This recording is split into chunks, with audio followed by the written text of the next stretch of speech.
Good morning students. Science fact classes के इस online platform पे आपका स्वागत है। देखिए, आज का जो आपका चैप्टर है वो है क्लास 9 साइंस का chapter number 5, the fundamental unit of life. Life की जो फंडामेंटल यूनिट होती है वो क्या होती है? देखिए, लाइफ की जो फंडामेंटल यूनिट होती है वो होती है सेल।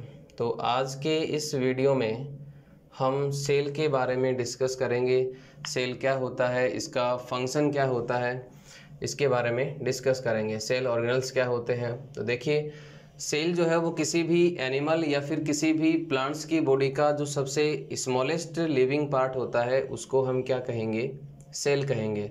और जिस प्रकार से ब्रिक्स से मिलकर के जो बिल्डिंग बनी होती है उसी तरह से सेल से मिलकर के एक कंप्लीट बॉडी जो है वो क्या होती है? बनी होती है। फॉर एग्जांपल, सेल जब कंबाइन होती हैं तो टिश्यू बनते हैं, और जब टिश्यू कंबाइन होंगे तो क्या बनेगा? ऑर्गन्स बनेंगे, और जब ऑर्गन कंबाइन होते हैं तो एक सिस्टम बनता है, जैसे डाइजेस्टिव सिस्टम है, इसके अलावा सर्कुलेटरी सिस्टम है, एंडोक्राइन सिस्टम है। तो सेल से क्या बनेगा? टिश्यू बनेंगे, टिश्यू से ऑर्गन बनेंगे, और ऑर्गन से क्या बनेगा? सिस्टम बनेगा, और सिस्टम से क्या बनती है? एक कंप्लीट बॉडी बनती है किसी भी ऑर्गेनिजम्स की। तो यहाँ पे सेल की जो डेफिनेशन होगी वो क्या होगी? देखिए, सेल जो है, cell is the smallest living part. Cell is the smallest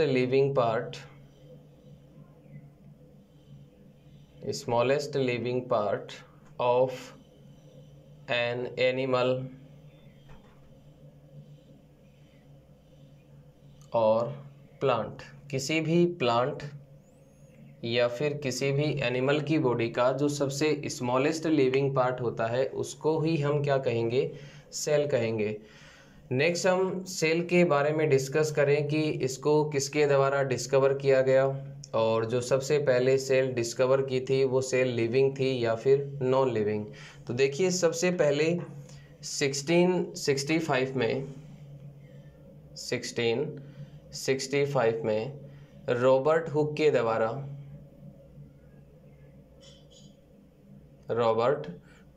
द्वारा एक डेड सेल को क्या किया? डिस्कवर किया। देखिए, रॉबर्ट हुक ने जो सेल डिस्कवर की थी 1665 में, वो सेल क्या थी?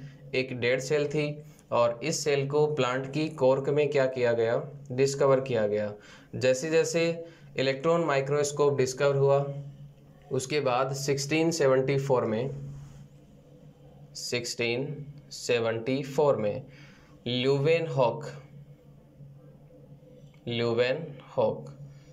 ल्यूवेनहॉक के द्वारा एक लिविंग सेल को क्या किया? डिस्कवर किया गया।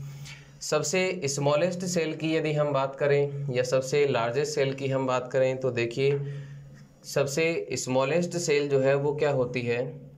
स्मॉलेस्ट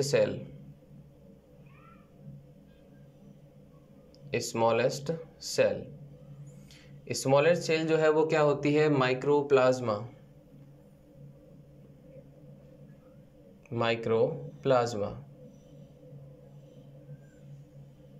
माइक्रोप्लाज्मा जो है वो क्या होती है? एक स्मॉलेस्ट सेल होती है जो कि एक बैक्टीरिया है। माइक्रोप्लाज्मा क्या है? एक बैक्टीरिया है जिसकी सेल सबसे स्मॉलेस्ट सेल होती है। और यदि हम लार्जेस्ट सेल की बात करें तो देखिए, लार्जेस्ट सेल क्या होती है? लार्जेस्ट सेल क्या होती है? ऑस्ट्रिच का एग।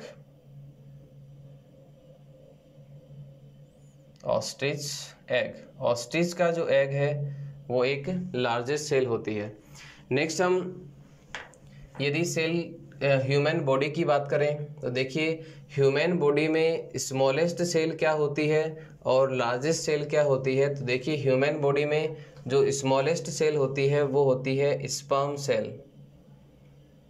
ह्यूमन बॉडी की जो स्मॉलेस्ट सेल होती है वो क्या होती है? Sperm cell. एंड जो लार्जेस्ट सेल होती है वो क्या होती है? Nerve cell is the largest cell of human body. किसी भी एनिमल की या फिर किसी भी प्लांट्स में जो सबसे स्मॉलेस्ट सेल होती है वो होती है माइक्रोप्लाज्मा, और लार्जेस्ट सेल जो होती है वो क्या होती है, ऑस्ट्रिच का एग। तो माइक्रोप्लाज्मा जो है वो क्या है, एक बैक्टीरिया है, और ऑस्ट्रिच का जो एग है वो क्या है, सबसे लार्जेस्ट सेल है। नेक्स्ट हम सेल का जो नॉर्मली डायग्राम होता है उसके बारे में डिस्कस करते हैं। तो देखिए सेल का जो नॉर्मली डायग्राम होता है वो कैसा होता है।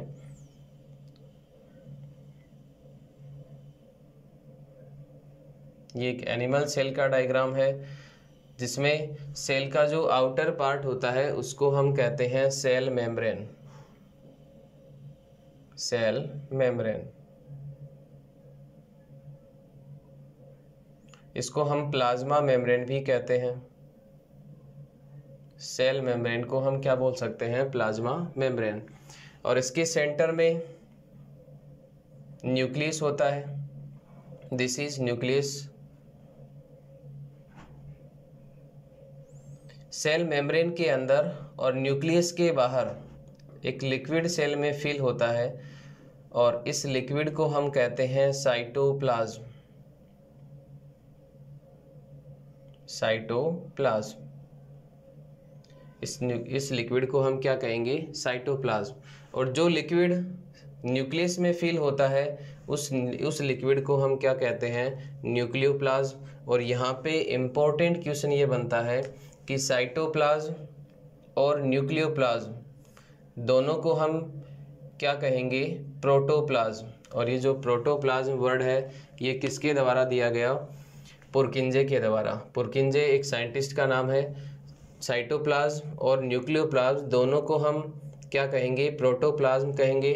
और ये जो वर्ड है वो किसके द्वारा दिया गया, पुरकिंजे के द्वारा। और इस प्रोटोप्लाज्म को क्या कहते हैं, जीवन का भौतिक आधार, the physical base of life. Life का जो फिजिकल बेस होता है वो क्या होता है, प्रोटोप्लाज्म होता है। और ये किसके द्वारा बताया गया, हैकल के द्वारा। जो जीवन का भौतिक आधार प्रोटोप्लाज्म को कहा गया वो किसके द्वारा कहा गया, हैकल के द्वारा। हैकल साइंटिस्ट का नाम है। तो नेक्स्ट हम डिस्कस करते हैं न्यूक्लियस की स्ट्रक्चर के बारे में। तो देखिए न्यूक्लियस जो होता है उसके चारों ओर एक मेम्ब्रेन लाइज होती है, प्रेजेंट होती है, और उस मेम्ब्रेन को हम कहते हैं न्यूक्लियस मेम्ब्रेन। और इस स्ट्रक्चर के बेसिस पे सेल जो है वो 2 टाइप्स की होती है। एक होती है प्रोकैरियोटिक सेल और एक होती है यूकैरियोटिक सेल।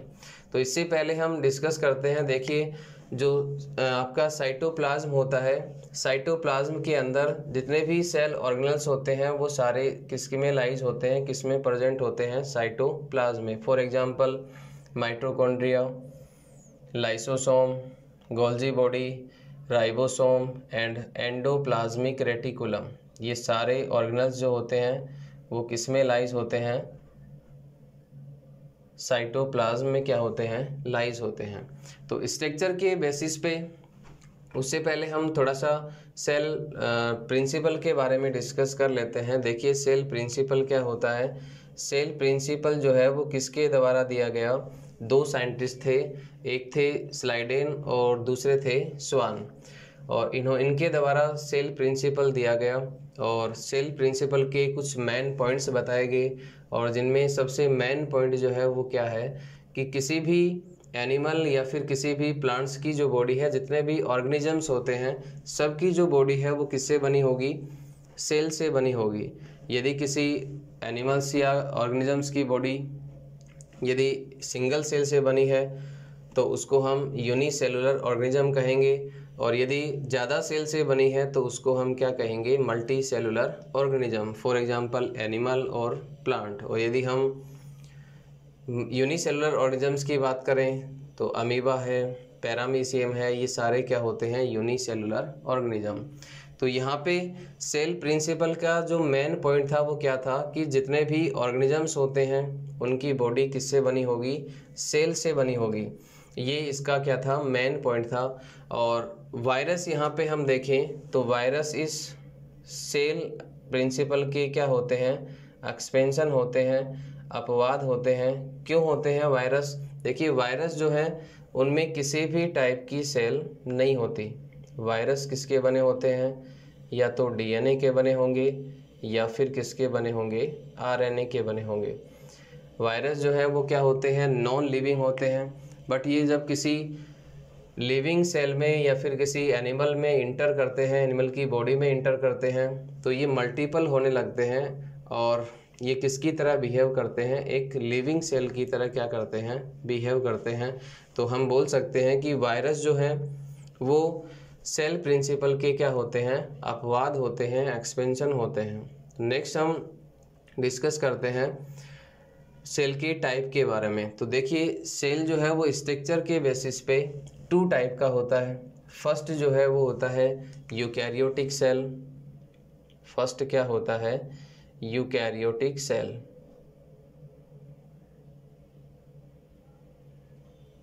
Eukaryotic cell. और सेकंड जो है वो क्या होता है? Prokaryotic cell. Prokaryotic cell. Structure के बेसिस पे सेल को 2 टाइप्स में डिवाइड किया गया है, एक prokaryotic and second is eukaryotic cell. देखिए, दोनों में जो डिफरेंस है वो क्या होता है? जो आपका न्यूक्लियस आपको दिखाई दे रहा है, इस न्यूक्लियस के चारों ओर जो मेम्ब्रेन लाइज होती है, उस मेम्ब्रेन को हम कहते हैं न्यूक्लियस मेम्ब्रेन। और जिसमें ये न्यूक्लियस मेम्ब्रेन, जिस सेल में न्यूक्लियस मेम्ब्रेन अब्सेंट होती है, उसको हम कहेंगे प्रोकैरियोटिक सेल। और जिसमें न्यूक्लियस के चारों ओर मेम्ब्रेन प्रेजेंट होती है, उसको हम कहेंगे यूकैरियोटिक सेल। ये इनमें क्या होता है? मेन डिफरेंस होता है। जिसमें न्यूक्लियस मेम्ब्रेन प्रेजेंट, उसको हम यूकैरियोटिक सेल, और जिसमें न्यूक्लियस मेम्ब्रेन अब्सेंट होती है, उसको हम कहेंगे प्रोकैरियोटिक सेल। इसके अलावा जितने भी सेल ऑर्गेनेल्स होते हैं वो प्रोकैरियोटिक सेल में क्या होते हैं? अब्सेंट होते हैं, कुछ को छोड़ करके। बाकी सारे जो सेल ऑर्गेनेल्स होते हैं, mitochondria, Golgi body, endoplasmic reticulum, ये सारे किसमें? प्रोकैरियोटिक सेल में क्या होते हैं? अब्सेंट होते हैं। और यूकैरियोटिक सेल में सभी सेल ऑर्गेनेल्स जो हैं वो क्या होते हैं? प्रेजेंट होते हैं। ये इनमें यूकैरियोटिक और प्रोकैरियोटिक में क्या होता है? मेन डिफरेंस होता है। यदि एग्जाम्पल की हम बात करें तो प्रोकैरियोटिक सेल का सबसे बेस्ट एग्जाम्पल है बैक्टीरिया। और यूकैरियोटिक सेल जितने भी प्लांट्स हैं, जितने भी एनिमल्स हैं, उन सब की जो सेल होती है वो क्या होती है? यूकैरियोटिक सेल होती है। नेक्स्ट हम सेल ऑर्गेनेल्स के बारे में डिस्कस करते हैं। सेल ऑर्गेनेल्स कौन कौन से होते हैं और सेल में इनका फंक्शन क्या होता है? तो देखिए, सेल ऑर्गेनेल्स कौन कौन से होते हैं? सेल मेम्ब्रेन, साइटोप्लाज्म, इसके अलावा न्यूक्लियस, इसके अलावा Golgi body, mitochondria, lysosome, ribosome, ये सारे क्या होते हैं? सेल ऑर्गेनेल्स होते हैं। तो सबसे पहले हम डिस्कस करते हैं सेल मेम्ब्रेन के बारे में। सेल मेम्ब्रेन क्या होता है?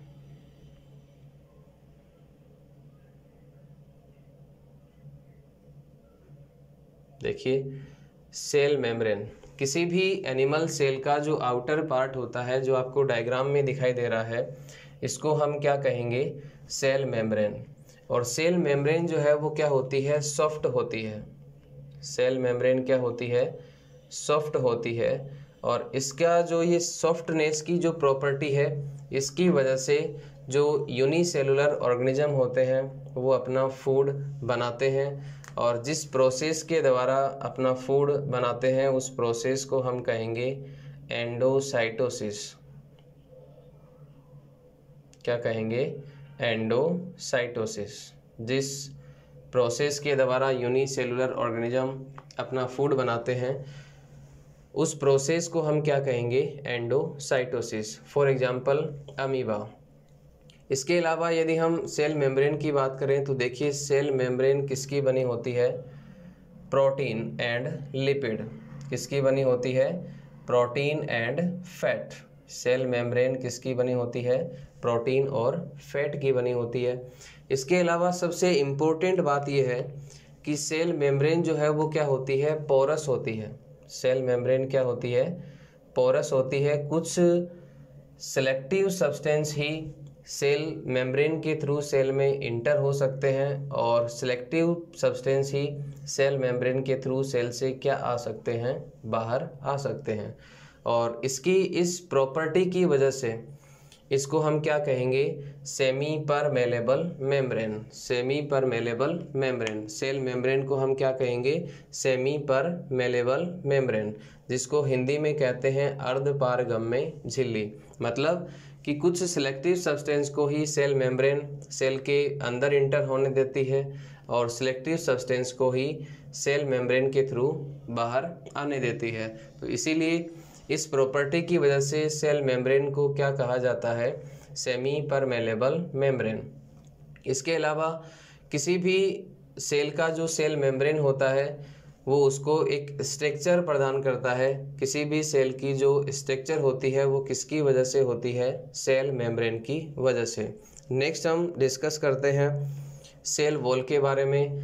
सेल वॉल क्या होती है और इसका जो फंक्शन होता है वो क्या होता है। देखिए, सेल वॉल, सेल वॉल जो होती है वो एनिमल्स में क्या होती है, एब्सेंट होती है। ये किस में पाई जाती है, प्लांट्स सेल में। प्लांट्स की जो सेल होती हैं उनमें सेल वॉल जो है वो क्या होती है, प्रेजेंट होती है। देखिए, सेल वॉल क्या होता है, किसी भी प्लांट्स की सेल का जो आउटर पार्ट होता है उसको हम क्या कहेंगे, सेल वॉल कहेंगे। सेल मेम्ब्रेन जो है वो प्लांट्स में प्रेजेंट होती है। सेल मेम्ब्रेन के अलावा एक एक्स्ट्रा लेयर होती है, एक एक्स्ट्रा आउटर लेयर होती है, किसमें, प्लांट्स की सेल में, जिसको हम क्या कहेंगे, सेल वॉल कहेंगे। और सेल वॉल जो है वो क्या होती है, हार्ड होती है। ये सेल मेम्ब्रेन के जैसे सॉफ्ट नहीं होती, ये क्या होती है, हार्ड होती है। और इसकी इस हार्डनेस की प्रॉपर्टी के कारण, या फिर इसकी जो हार्डनेस की प्रॉपर्टी है उसकी वजह से जो सेल ऑर्गेनल्स होते हैं उनको सेल वॉल ड्राई होने से क्या करती है, बचाती है, उनको ड्राई नहीं होने देती। इसके अलावा किसी भी प्लांट्स को स्ट्रेंथ प्रदान करती है, उसको दृढ़ता प्रदान करती है। नेक्स्ट हम बात करें कि जो सेल वॉल है वो किसकी बनी होती है। तो देखिए, सेल वॉल है वो किसकी बनी होती है, सेलुलोज की बनी होती है। और सेलुलोज जो है वो क्या है, एक कॉम्प्लेक्स सब्सटेंस होता है।